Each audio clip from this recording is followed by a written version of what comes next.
Hello everyone, welcome to this new video. So I've come with a very exciting problem. To be honest, this is a very lengthy problem. So people who are in shortage of time, just skip the video to the last part just to watch this part of like solution of this part, because these two questions are interlinked.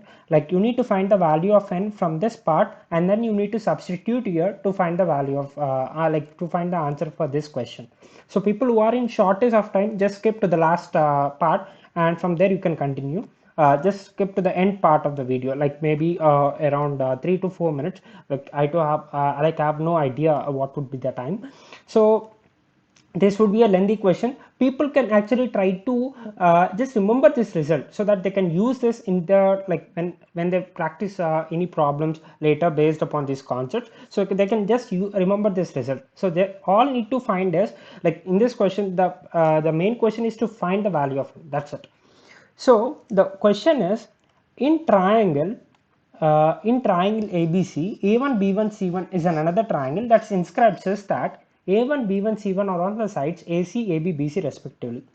And given these two triangles are similar, so this is a very important thing to be noted. Like if this is not noted, like we cannot solve further. So these two triangles are similar, and also the ratio of these triangles area is greater than or equal to 1 by cosecant power Na plus cosecant power Nb plus cosecant power Nc. So we need to find the value of minimum value of integral 0 to 9 by 2 f power n x plus g power n x plus h power n x dx if f of x plus g of x plus h of x is equal to n for every x belong to R. So this is equal to n. So n is the value that we're gonna obtain from here, and we need to find this integral. So this is not gi of or floor function, it's just a closed bracket. These are closed brackets, that's it. So first of all, writing the condition that is given to us, like triangle ABC is similar to triangle A1 B1 C1 A1 B1 C1. So we can write that A1 B1 by AB is equal to B1 C1 by BC is equal to C1 A1 by CA, and which is equal to K. Let that ratio be K. If the sides are in the ratio K, then we know that the area of triangle A1 B1 C1 divided by area of triangle ABC would be in the ratio 1 by K square. So this is a property that everyone knows, I guess. Like this, if the sides are in the ratio K, then the area would be 1 by K square. Like yeah, this is perfectly fine. The thing is, k square, yeah, 1 by k square, everything is fine. I think so. It should not be 1 by k square. There's a small error here. This is a k square. I think so. In the slide, even I've written it as 1 by k square. You people can just correct it there. So it's just a k square. Fine. If the sides are in the ratio k, then the area would be in the ratio k square. So this is the stuff that is given to us. So let us proceed further now. So I already drew a triangle. So I shall just inscribe a triangle A1 B1 C1. Fine.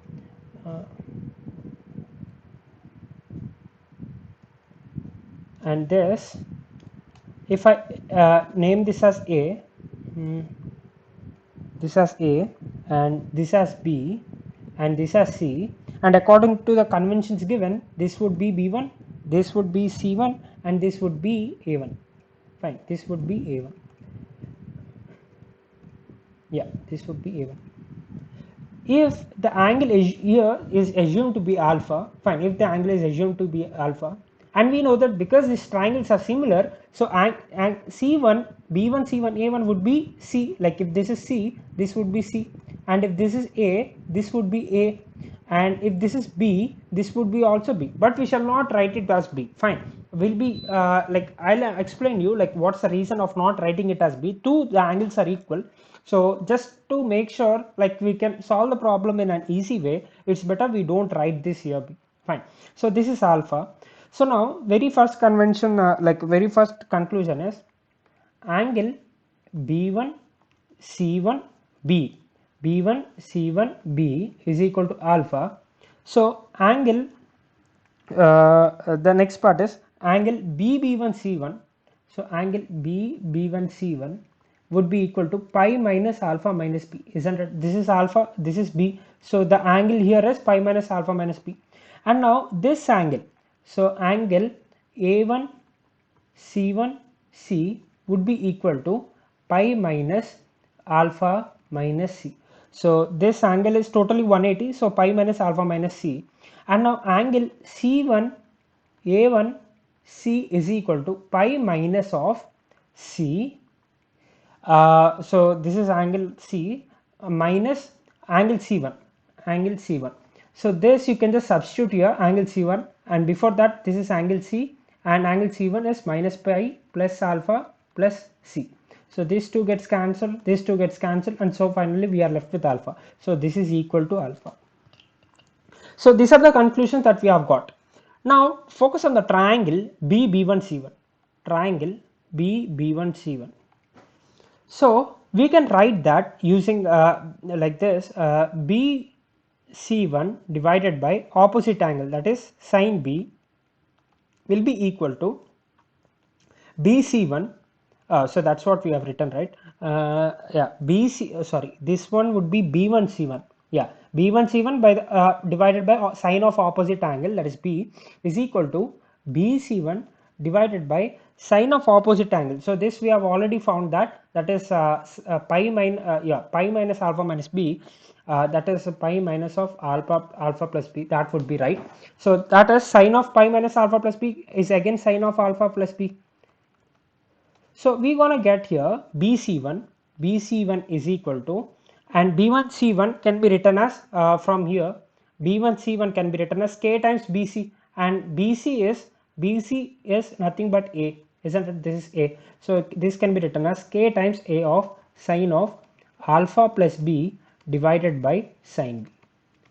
So this is the very first conclusion, important conclusion, I mean important conclusion that we have got. Second part is second part is come in the triangle A1C1C. In triangle A1C1C, C1C divided by sine C1C divided by sine of opposite angle, that is alpha, and is equal to C1C divided by sine alpha is equal to the other part, that is C1A1 divided by sine C. And again C1A1 is nothing but K times CA. K times CA in the sense this is equal to small b. Yeah, this is equal to small b. So I can write that here. So C1C is equal to K times this C1A1 is written as B, and that is sine alpha divided by sine C. So this is the second conclusion. So what is the use of this, like C1C and BC1? So BC1 plus C1C actually adds up to BC. So we are actually trying to get a relationship between A, B and the angles and the value K. So right now we can write this as A is equal to K times K times A sine. I can just take K to be common. Let me take K as common. K times A sine alpha plus B divided by sine B plus this one B times sine alpha by sine C. And this, on solving, we get this to be K is equal to, so K is equal to, we can just send all this stuff to the right hand side. We get this to be sine A sine B sine C divided by, so K is equal to sine A sine B sine C divided by sine of A sine of C and into sine of alpha plus B plus sine alpha to sine square B. Fine, this is what we're gonna get. And now this can be like sine A sine B sine C divided by, so we shall just try to, like sine alpha plus B, Sine alpha plus b, right? Sine alpha plus b, we shall like write in such a way that sine alpha terms are in one bracket and cos alpha, I mean to say the cos alpha terms are in one bracket. So because sine alpha plus sine of alpha plus b, so this is sine alpha cos b plus cos alpha sine b. So this can be written as sine a sine c into cos b plus sine square b into sine alpha plus the other term, that is sine a sine c and other term would be sine b into cos alpha. Fine, this is cos alpha. I hope I have written it perfectly. Sine a sine c sine b into cos alpha, and this here we'll be getting sine alpha. Fine.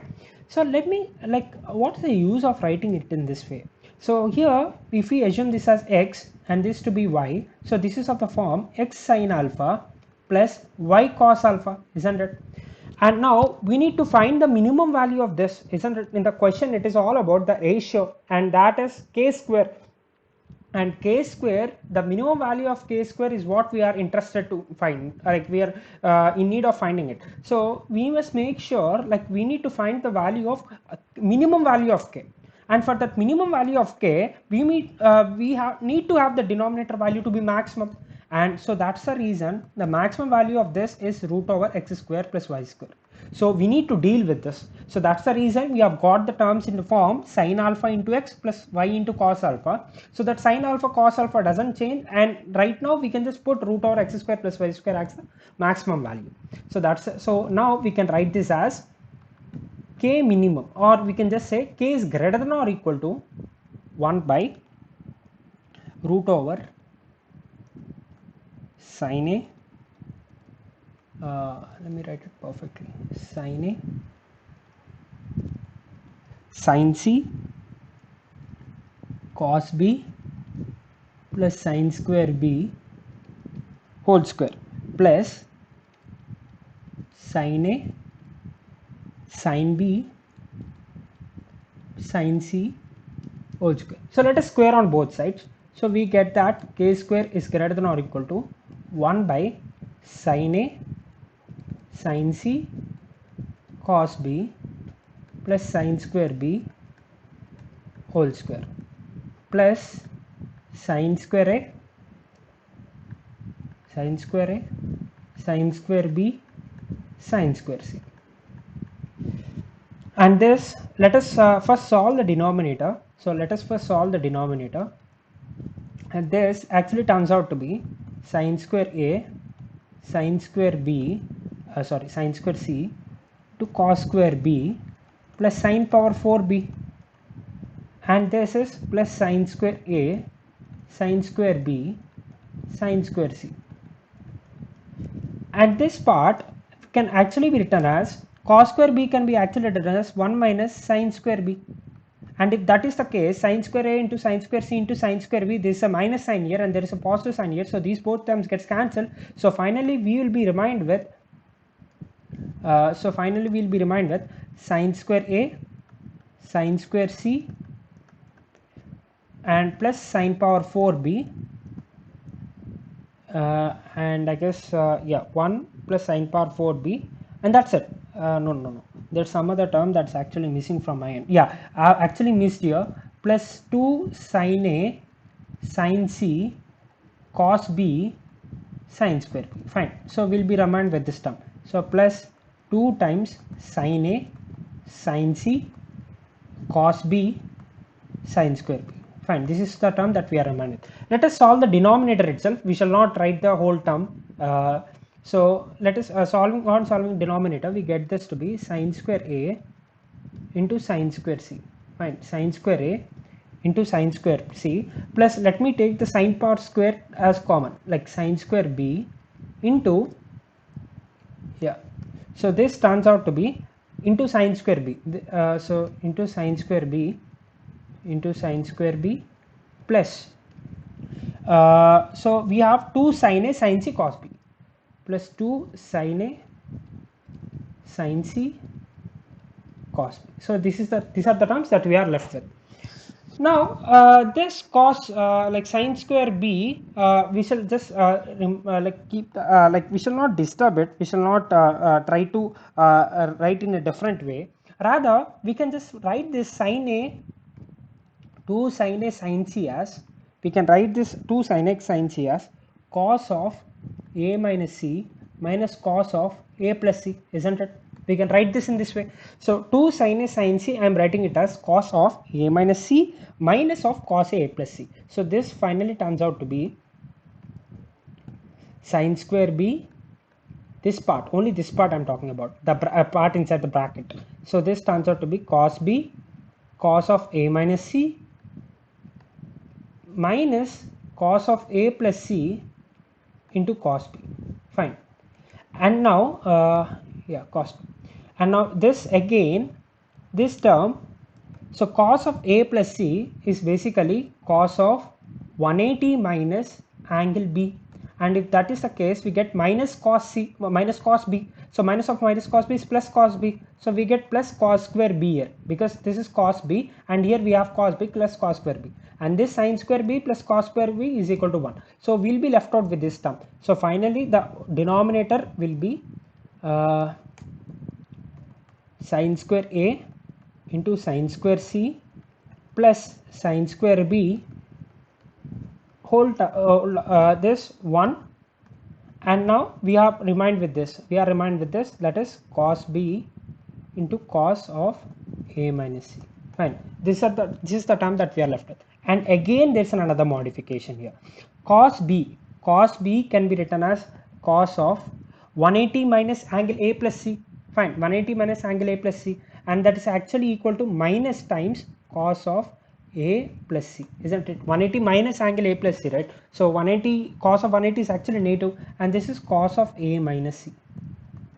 And cos of a plus c into cos of a minus c with the minus sign here can be written as 1 minus, so totally here 1, so this is totally 1 minus cos square a plus sin square c. Fine. These are the terms we are left with. And again this cos square 1 minus cos square a is basically sin square a plus sin square c. So finally like in the after putting the total values, so that is k square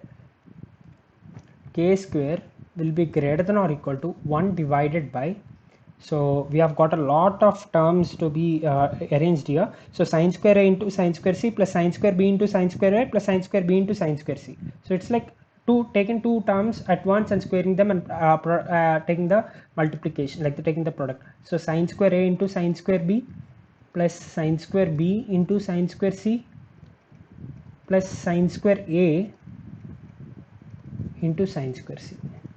I think I written it in the right way. Yeah, sin square a, everything is perfect. Yeah, fine. And yes, in the numerator we are still left with something, I guess. In the numerator, yeah, fine. In the numerator I have missed this part, sin a sin b sin c. So here we have sin a sin b sin c. Fine. Here we have this part, and when we square this up we get this to be sin a sin b sin c whole square. Fine. So finally writing it up, sin a sin b sin c whole square. So this is the case where greater than or equal to. Now let us divide these terms. Fine. Let us divide the numerator and denominator by sin square a sin square b sin square c. So finally we will be ending up with in this way, 1 by sin square c plus 1 by sin square b plus 1 by sin square a. So that means k square is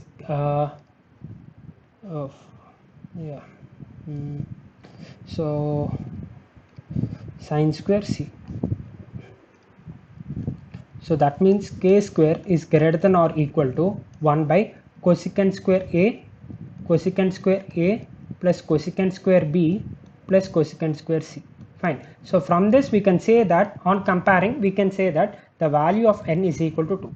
So given the question, so given f of x plus g of x plus h of x is equal to 2 for every x belonging to R. Fine, for every x belonging to R. So now we are asked to find the value of integral of f square of x plus g square of x plus h square of x. So how do we do it? The easy way to do it, assuming this as some vector v1. Fine, assuming this as some vector v1 and the other vector v2 as I cap plus j cap plus k cap. Now the dot product of these two is v1 bar into v2 bar is f of x plus g of x plus h of x, isn't it? This is the like dot product, and now this dot product is actually equal to v1 v1 bar into v2 bar is actually equal to mod of v1 bar into mod of v2 bar into cos theta. Fine, and this mod of v1 bar is equal to root over f square of x plus g square of x plus h square of x. Fine, because this vector v1 is basically f of x I cap plus g of x j cap plus h of x k cap. So that is the reason the mod of this would be this, and into root over v2 vector is 1 square plus 1 square plus 1 square into cos theta. So we get this, and now f of x plus h of x g of x plus h of x is equal to 2. So we get this value to be x square of x plus g square of x plus h square of x is 2 by root 3 cos theta. So this is actually 2 by root 3 secant theta. Fine, so this is the value. So integration of this, so 0 to 9 by 2